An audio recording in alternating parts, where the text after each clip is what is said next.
Саламатсыздар ма? Қайырлы күн. Енді барлығымыз адам баласы болып өмірге келгеннен кейін сөзсіз мынау әлемнің бір тұтынушысына айналамыз. Тамақ ішеміз, киім киеміз, жүреміз, тұрамыз. Барлық адамға қажетті материалды дүниелердің барлығын тұтынамыз. Яғни, оны тұтыну үшін біз сол керекті затқа қол жеткізу үшін оны табуға міндеттіміз. Егер таппасақ, онда оны тұтынбаймыз. Дұрыс емес па? Мысалы, арзан тұтыну немесе қымбат тұтыну. Бұл біздің жалпы осы тұтынушылық өмірдегі математикалық көзқарасымызбен тікелей қатысты. Бүгін сіздерге қарапайым ғана есепті жеткізуді жөн санап отырмын. Сіз қай жастасыз, ода менің жұмысым жоқ. Мен орташа есеппен есептеп отырмын. Жалпы сіз қазір өмірде бар адамсыз. Менің сөзімді тыңдап отырсыз. Бүгін, ертең, мүмкін 2030 тыңдайтын шығарсыз, білмеймін мен оны. Бірақ біз шын мәнінде тұтынушымызда. Осы біздің тұтынушы болғанымыздың арқасында жер бетінде мыңдаған компаниялар өзінің табысын табады. Оның ішінде азық-түлік саласы, медицина саласы, туризм, саяхат саласы, жаңағы киім-кешек саласы толып жатыр бұл жерде. Өйткені біз тұтынушымыз, оны тұтынбай тұра алмаймыз да. Ауыл шаруашылығы, мал шаруашылығы, оның барлық тек қана біздің тұтынуымыздың, қажеттілігіміздің болғандығынан пайда болған. Және біз оларға тұтынушы бола отырып, оларға ұрпақтан ұрпаққа табыс әкелеміз. Мейлі қай сала болсын. Тіпті қазіргі соңғы технологияда шығып атқан абоненттік байланыстар болсын, кәдімгі сим-карталық, актив болсын, ол Билайн болсын, немесе әлеуметтік желі болсын, ол Facebook ба, Instagram ба, TikTok ба, WeChat ба, бәрібір. Біз ол жерде де тұтынушылармыз. Біз оның негізін қалаушы емеспіз. Біз оның жаңағы акционер, жарнагері емеспіз. Біз тұтынушымыз. Яғни, кәдімгі өзіміздің ақыл-ойымызды немесе физикалық қара күшімізді жұмсап, тапқан тиын тебенімізді өзіміздің ары қарай өмір сүруіміз үшін қайталай жұмсаймыз. Сол арқылы ол корпорациялар, кәсіпорындар, компаниялар миллиондаған, 100 миллиондаған, миллиардтаған доллар ақша жасайды. Бұл ақиқат. Енді қазір бұрынғы дәстүрлі тұтынуға қарағанда заманауи тұтыну өзгерді. Офлайнға қарағанда қазір онлайн әлем қатты дамыды. Оның дамуынан сізбен бізге не пайда? Мәселе осында. Жарайды, онлайн әлем дамыды да. Сіз Алибабадан тауар алдыңыз. Сізге ақша қайтып келе ме? Айталық мысалы. Сіз миллион теңгеге тауар зат сатып алдыңыз, өзіңізге керекті. Не береді Алибаба сізге? Бар жоқ, сіз ойлайсыз оны. Интернет арқылы тіке заводтан алдым деп. Я, солай шығар. Басқа ше. Ақшалай қайтарым. Бар ма? Жоқ. Сол секілді. Немесе жаңағы Озон компаниясынан, болмаса жаңағы AliExpress'тен, тағы басқа дегендей. Енді ары қарай есепке оралайық. Қолыңызға бір қарындашпен бір жапырақ қағазды алып, бірге жазып отырыңыз. Мүмкін сізге пайдасы тиетін шығар. Мен айтқанып отырған соңғы жаңалықты. Бұның бәрі жаңағы жоғарының бәрі дәстүрлі тұтынуда, дәстүрлі тұтыну. Енді қазір заман өзгерді.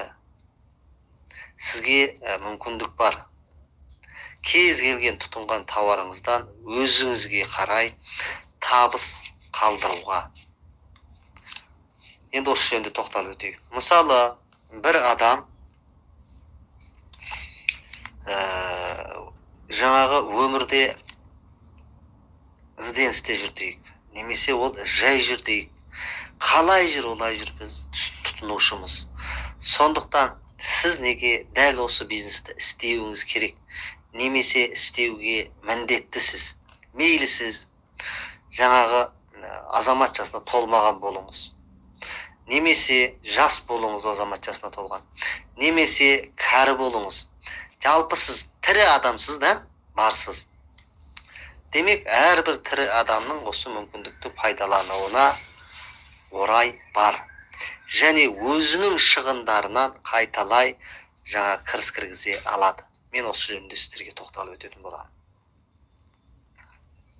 Мысалы, сіздің тұрмыстық шығындарыңыз, адам болғаннан кейін мысалы, киім-кешек, ыдыс-аяқ, техника, оның ішінде машина, жаңағы кір жуатын машина, тоңазытқыш толып жатыр да, жаңағы біз оның бәрін аламыз. Көрпе, жастық, жаңағы пастель дейміз мысалы, оның қаптары, төсек орындар, үй, қоражай, бензин, бүкіл нәрсенің біз тұтынушысымыз. Оның ақшасын береміз да, біз тұтынамыз, бізге ештеңе қайтпайды. Енді осының ішінде жай ғана киімді есептеп алайық, мысалы да. Киімді қалай есептейміз деген кезде,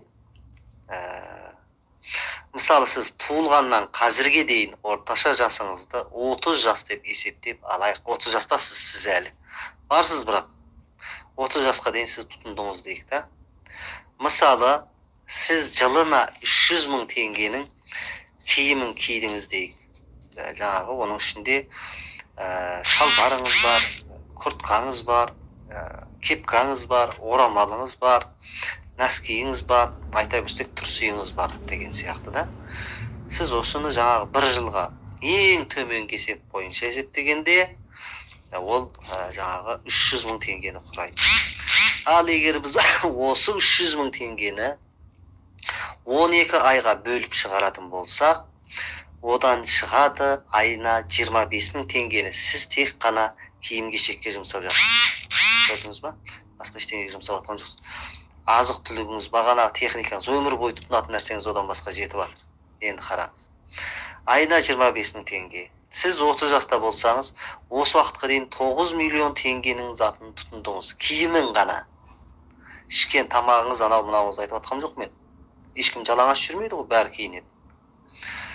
9 миллион теңгеңізді жұмсап жібердіңіз, сізге 9 теңге де қайтқан жоқ. Келісесіз ба? Қайтпайды да ол. Ал егер бір үйде 4 адам болсаңыз, 4 адам жаңағы сол 30 жасқа дейінгі өмірінде 36 миллион теңге жұмсайды. Онан да сізден ештеңе қалмайды. Мүмкін бір семьяларда 10 адам бар шығар, бір семьяда 8 адам бар шығар. Әртүрлі да, әрбір отбасындағы жағдай. Міне, көрдіңіздер ма? Енді қазір менің сізге айтайын деп отырған осы жаңалығымның біреуі, ол жаңағы Alibaba, AliExpress сияқты, немесе Озон сияқты Түркияның жаңадан ашылып әлемдік нарыққа қосылып атқан Global Gold Time, яғни бұлай айтқанда World GGT деген интернет магазині. Ол жерде қазір тауарлар бар, және олар айналымда, сатылымда, тұтынушылар тұтынып, өзіне қажетін алуда, яғни нақты тауар бар, өндіріс орны бар. Сіз ойлап отқанда ешқандай қайып емес. Сіз бірінші тыңдаңыз. Ал енді қараңыз да, тек қана киімді жаңа айттық, сіз 30 жаста болсаңыз 9 миллион теңгеңіз кетті. Онда 9 миллионды үнемдеп қалу үшін мүмкін киім кимей жалаңаш жүру керек шығар да. Және ол мүмкін емес, ол табиғаттың заңына қайшы нәрсе.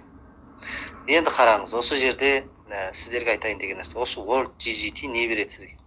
Тек қана жаңағы киім-кешегіңіздің өзінен бір адам үшін өзімшіл болсаң да, мысалы, жеке өзің ғана ойлап қалған біреу болсаң да, или жалғыз басты әлі үйленбеген адам болсаң да, жаңағы 30 жас деп есептесек, сен 9 миллион теңгеңізді сіз жұмсадыңыз.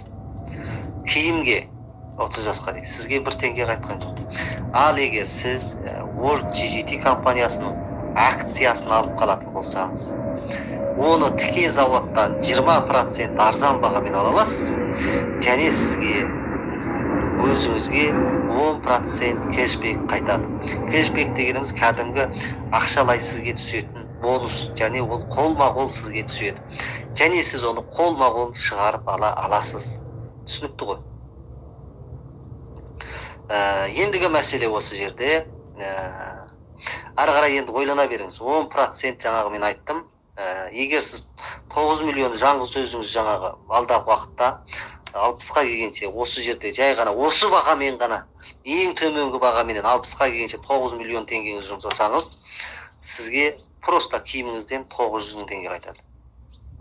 Сіздің әйеліңіз киінбей ма, күйеуіңіз киінбей ма, ұлыңыз киінбей ма, қызыңыз киінбей ма деген сияқты әңгіме бұл жерде. Ары қарай енді есептей беріңіз, қанша ақша қайтатынын сізге. 10% деген осы. Еще сіз оны 20% арзан бағада аласыз. Егер ақылды біреу шығып, ой, мына пәленшеден алғанша жаңағы интернеттен, яғни Google-дан тіке кіріп өзім ала бермеймін ба деген пысықтар шығады. Ол да жаңағы World GGT деп кіруіне болады теріп. Өз жерде оған 20%-тік жаңағы жеңілдік жоқ. Көрдіңіз ба? Жоқ оған. Ол 100%-тік бағамен алады. Ол да тіке заводтан алады, бірақ 100%. Енді оған ми келеді. Мына тұрған жаңағы шубба, мысалы да, айтайық 400 мың деп тұр екен. Енді сіздің интернет магазиніңізден алсаң 380 мың теңге қалады. Неге ол 20 мың теңгесін жаңағы ол ақылды адам далаға жіберу керек? Сосын айтады, ай, әкеш, жаңағы пәленше, мен алдағы магазиніңнен кіріп алып алайын. Сөйтіп сенің магазиніңнен кіреді да, өзіне керекті шубасын талдап, жаңағы Түркияның сол мысалы тіке заводына. Мен мысал ретінде айтып отырмын жерде, алады. Ол 280 мыңға алғандығы үшін саған 28 мың теңге ақша қолма-қол түседі. Сен ол тауарды оның үйіне жеткізіп бермейсің. Жаңағы оның оптовик жаңағы сататын жаңағы саудагерді іздемейсің. Сен оны кез келген экспресс компаниядан немесе Қазпоштадан оны салмайсың. Оған қатысың жоқ ешқандай. Оның бәрі данныйдың бәрі, архивтің бәрі, адам өз аты жөнін жазады, электронный поштасын жазады, киімінің түсін, размерін өзі талдайды, өзінің бәрі қадірсін, мекен жайын жазады, ақшасын төлейді. Тіке Түркиядағы өндіріс ошағынан жаңағы шубасы келеді қолына. Мысал ретінде айтып отырмын да. Мүмкін біреуге төсек жапқыш керек шығар. Мүмкін біреуге орамал керек шығар. Мүмкін біреуге жаңа костюм керек шығар. Біреуге футболка керек шығар, біреуге шалбар, біреуге аяқ киім, біреуге ине, біреуге жіп. Міне, сіз енді есептей беріңіз, бір отбасыңыздан қанша бюджеттік қаржыны үнемдейтініңіз. Өзіңіз үшін алған күнде де. Ешкімге айтпадыңыз, тек өзің отбасың үшін тұтынған. Ал адамдарға айналаңда айтатын болсаң, одан миллиондаған ақша жасайсың. Бұл жәнегі шындық. Осы нәрсені сіздердің естеріңізге сала кетуді жаңа жөн салып, тағы бір мәрте тоқталып отырмын. Соттан акционер болу, жарнагер болу деген әрбір компанияға ол үлкен мүмкіндік. Кез келген компания жарыққа шыққан кезде акционер іздейді. Алғашқы оның жарнамасын таратып, оның жаңағы ақпаратын таратып, оның дамуына үлес қосып, оған қаржылай үлес қосып, қалған адамдарды компания өмір бойы өзінің әлемдік табысындағы процентімен жаңағы бөлісіп қамтамасыз етеді. Және бұл өзгермейді да, ол жоғалмайды. Көрдіңіз ба? Сондықтан бұл жерде кешегі Alibaba, AliExpress, Озондар 1%, 3% берсе, осы Түркияның World GGT компаниясы сіздерге 10%-ін беріп отыр. Өмір бойына. 10%-ті қалай аламын деген сұрақ туады. Бар жоғы сіз 52 мың теңгеге оны сатып аласыз. Бір рет. Болды. Қайта сатып алмайсыз.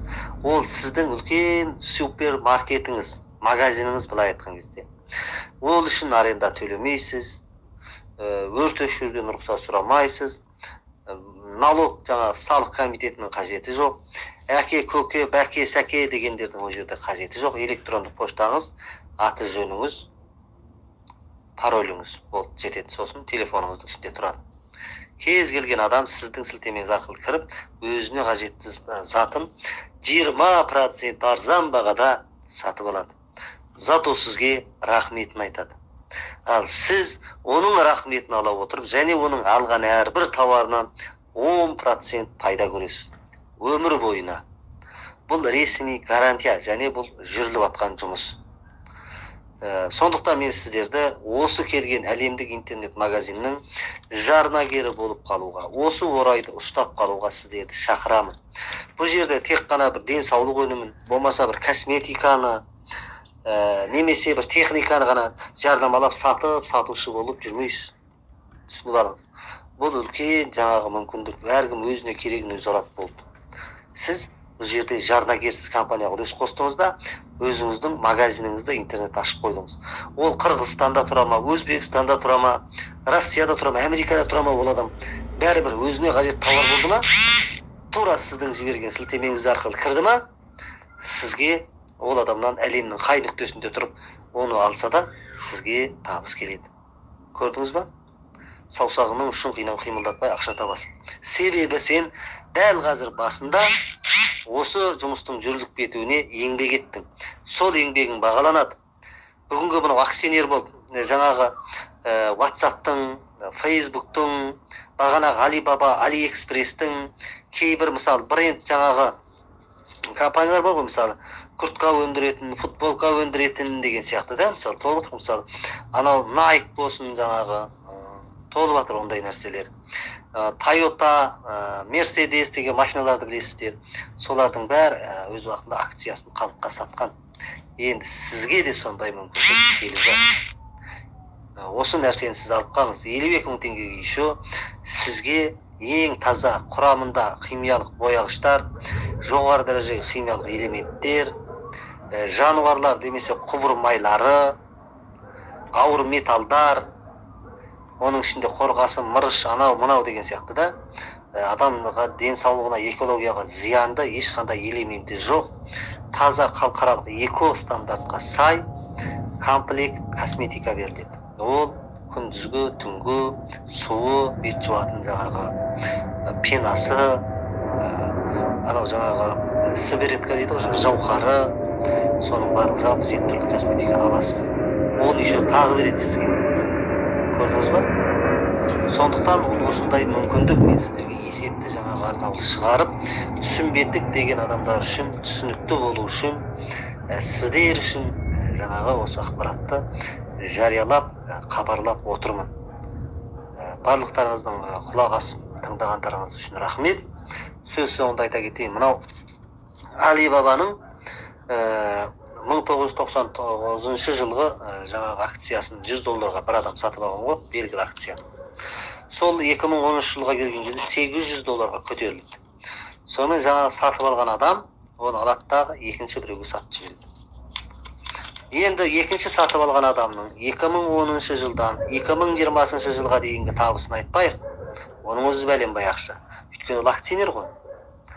Көрдіңіз ба? 2020 жылы әлемде пандемия, яғни коронавирус келген кезде жаппай адамдар интернеттен зат алуға көшті. Не алса, тамақ ала ма, не алады, ол алады да.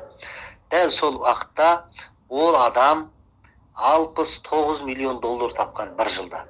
Сіз қараңыз. Сондықтан бір нәрсені жаңағы логика бойынша ойлаңыз. Логикасыз жаңағы мынау болмайды, мынау қияли, мынау миға сыймайды дегенді айтпаңыз. Егер белгілі бір жаңалық жарыққа шықты ма, оның авторы болса, оның жаңағы өндіріс орны болатын болса, оның жаңағы өзінің жеке интернет қызмет жаңағы формасы болатын болса, жаңағы осы сияқты магазин сияқты мысалы, сайты болса, ол арғарай жұмыс жасайды. Сонымен бірге World GGT-де жаңағы айтып атқанымдай, алдағы уақытта қазірдің өзінде кәдімгідей заттар бар. Жалпы денсаулық өнімде болады, инеде болады, түймеде болады, машинада болады, шампунда болады, бальзамда болады. Не керек адам баласына? Соның бәрі болады. Міне, сіздің айналаңызда қанша адам бар?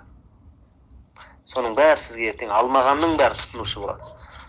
Сізден кіріп, жаңа 20% арзан алу үшін ол сіздің магазиніңізбен кіріп алады. Сізге 10% қайтады. Жалпы бизнес әлемінде айтады, бір адамның соңында 250 тұтынушы тұрады деп. Ал енді мен айтам, біздің қазақтың соңында 1000 тұтынушы бар деп. Біз бұлаймыз ғой жаңа, жалпы өзі туысы көп халықпыз да. 7 атаға тең қыз алыспаймыз. Оның үстіне жаңағы 2-3 ұл қызымыз болады, оның құданың құдасы болады, балықтың сорпасы болады, құдашаң болады, құдабалаң болады, нағашың, бөлең, жиенің толып жатыр тұтынушың айналада. Ертең кімге қандай зат керек сені сұрайды да алады. Сондықтан, егер сіз тем более қазақ болсаңыз, сіздің артыңызда жоқ дегенде 1000 тұтынушы бар. Ойлай беріңіз. 1000 тұтынушы жаңағы айтқанымдай, жаңағы жылына 300 000 теңгелік зат тұтынатын болса, енді есептей беріңіз қанша болатын. Ол 300 миллион болады. Былай айта салайық та. Көрдіңіз ба? Ары қарай енді кетті. Оның 10% сіз есептей беріңіз. Бұл ең жалқау адамдарға арналған. Мұнан басқа бұның тағы 8 түрлі табыс жолы бар. Егер сізге осы ақпарат қызықты болды деп ойлаймын, әрбір есеп білетін оқыған саналы адам бұны түсінді деймін. Түсінгеннен кейін маған бірден хабарласыңыз. Менің WhatsApp нөмірім 8775 978 5912. Ал менің жаңағы тікелей қоңырау шалуға арналған телефон номерім 837 223 5607. Яғни 8777 223 5607. Рахмет.